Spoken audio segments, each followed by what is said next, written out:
his camp was captured, and a valuable spoil rewarded the victors, who also gratified their passions with a wholesale slaughter of the wounded, a practice commonly followed by savages.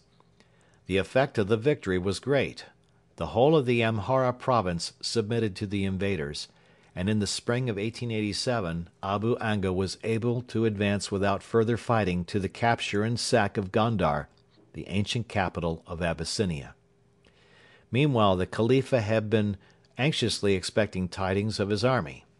The long silence of 30 days which followed their plunge into the mountains filled him with fear, and Ohrwalder relates that he aged visibly during that period. But his judgment was proved by the event, and the arrival of a selected assortment of heads turned doubt to triumph. The Dervishes did not long remain in Abyssinia, as they suffered from the climate. In December the army returned to Gallabat, which they commenced to fortify, and their victorious general followed his grisly but convincing dispatch to Omdurman, where he received the usual welcome accorded by warlike peoples to military heroes. But the famous and faithful slave may have been more gratified by the tears of joy which his master and sovereign shed on beholding him again safe and successful. The greater struggle was still to come. The whole of Abyssinia was convulsed with fury, and King John in person prepared to take the field and settle the quarrel for ever. He assembled a mighty host, which is said to have amounted to 130,000 foot and 20,000 horsemen. The rumours of this formidable concentration reached Gallabat and Omdurman, and in spite of the recent victory caused deep alarm.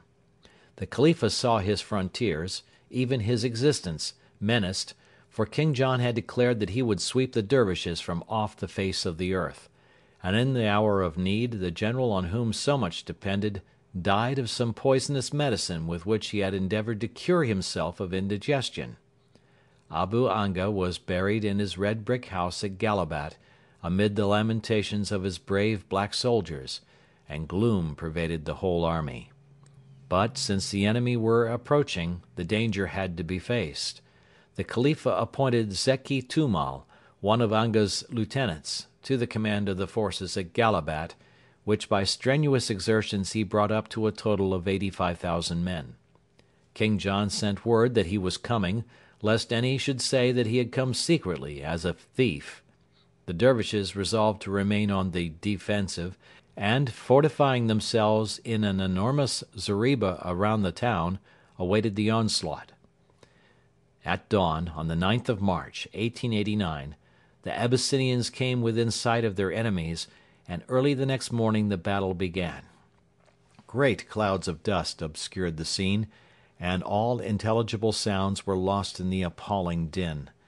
The Abyssinians, undaunted by the rifle fire of the Sudanese, succeeded in setting the zeriba alight. Then, concentrating all their force on one part of the defence, they burst into the enclosure in town. The division of Wad Ali, a fourth part of the entire Dervish army, which bore the brunt of this attack, was almost completely destroyed. The interior of the zeriba was crowded with women and children, who were ruthlessly butchered by the exultant Abyssinians. The assailants scattered in all directions in search of plunder, and they even had time to begin to disinter the body of Abu Anga, which they were eager to insult in revenge for Gondar. The Dervishes already wavered, their ammunition began to fail, when suddenly a rumour spread about among the Abyssinians that the king was killed. Seizing what booty they could snatch, the victorious army began a general retreat, and the zeriba was soon cleared. The Arabs were too exhausted to pursue, but when on the following day the attack was not renewed, they learned to their surprise that they were the victors and that their enemy was falling back towards the Atbara river. Zeki Tummal resolved to pursue, and his army were further incited to the chase by the fact that the Abyssinians had carried off with them a large number of Dervish women, including the harem of the late beloved Abu Anga. 2 days after the battle the Dervishes overtook the enemy's rear guard and, surprising their camp, inflicted severe loss and captured much booty. The temporary Nagus, who had been appointed to fill the vacancy caused by the death of King John, was among the killed. The body of that courageous monarch fell into the hands of the Dervishes, who struck off the head and sent it, a tangible proof of victory, to Omdurman. The Abyssinians, still formidable, made good their retreat, nor did Zeki Tummal venture to follow into the mountains. Internal difficulties within his dominions prevented the new Negus from resuming the offensive, and thus the Dervish-Abyssinian war dwindled down to, as it had arisen out of, frontier raids. The arrival in Omdurman of King John's head intoxicated the Khalifa with joy. Abyssinia was regarded throughout the Sudan as a far greater power than Egypt, and here was its mighty ruler slain and decapitated. But the victory had been dearly purchased. The two great battles had been fought with indescribable ferocity by both sides, and the slaughter was appalling. No reliable statistics are available, but it may be reasonably asserted that neither side sustained a loss in killed during the war of fewer than 15,000 fighting men. The flower of the Dervish army, the heroic blacks of Abu Anga, were almost destroyed. The Khalifa had won a Pyrrhic triumph. Never again was he able to put so great a force in the field, and, although the army which was shattered at Omdurman was better armed and better drilled, it was less formidable than that which broke the might of Abyssinia. During the progress of the struggle with Abyssinia, the war against Egypt languished. The Mahdi, counting upon the support of the population, had always declared that he would free the Delta from the Turks, and was already planning its invasion when he and his schemes were interrupted by death. His successor inherited all the quarrel, but not all the power. Much of Muhammad Ahmad's influence died with him. Alive, he might conquer the Moslem world. Dead, he was only a saint. All fanatical feeling in Egypt soon subsided. Nevertheless, the Khalifa persisted in the enterprise. The success of the Abyssinian war encouraged and enabled him to resume the offensive on his northern frontier, and he immediately ordered Wad el Nejumi, who commanded in Dongola, to march with his scanty force to the invasion of Egypt. The mad enterprise ended, as might have been foreseen, in the destruction of both emir and army at Toski. The Khalifa received the news with apparent grief, but it is difficult to avoid suspecting him of dark schemes. He was far too clever to believe that Egypt could be conquered by 5,000 men.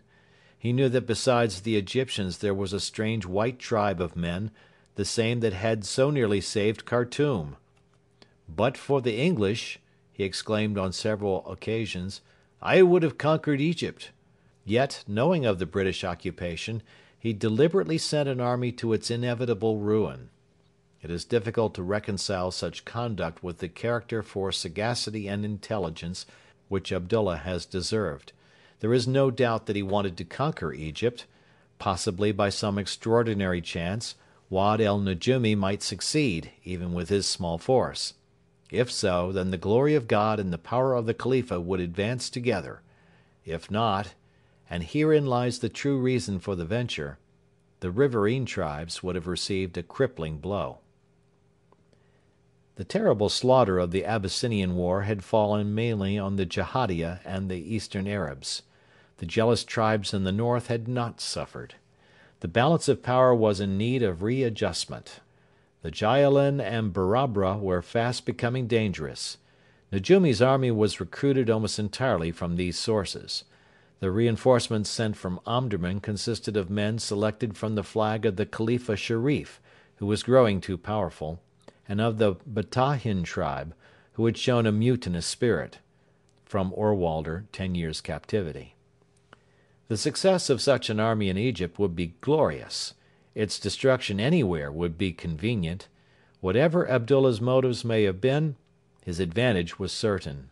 But the life of the empire thus compelled to prey upon itself must necessarily be short. Other forces were soon added to the work of exhaustion. The year following the end of the Abyssinian war was marked by a fearful famine.